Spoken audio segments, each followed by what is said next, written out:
శ్లోకం చెప్పడం. ఆంజనేయం మహావీరం బ్రహ్మ విష్ణు శివాత్మకం తరుణార్క ప్రభం శాంతం రామదూతం నమామ్యహం అండం. ఆ వక్క తీసి పక్క డబ్బాలో వేయడం. 108 ఇందులో వక్కలు అందులోకి వచ్చాయంటే 108 ప్రదక్షిణాలు అయిపోయాయి. మళ్ళీ వక్కల డబ్బా పట్టుకుని ఇంటికి వెళ్ళిపోవడం.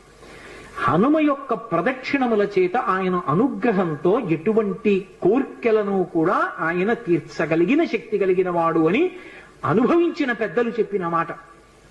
అలాగే అకస్మాత్తుగా విపరీతమైనటువంటి రోగం ఏదైనా శరీరానికి ఏర్పడి భయం కలిగితే, హనుమానంజనాసు నోవాయుపుత్రో మహాబల అకస్మాతా గతోత్పాతం నాశయాసు నమోస్తుతే. ఆ శ్లోకం చెప్పాలి. అకస్మాత్తుగా రోగం వచ్చింది, స్వామి నన్ను కాపాడండి, ఈ శ్లోకం చెప్పి ఆయనకి ప్రదక్షిణాలు చెయ్యాలి.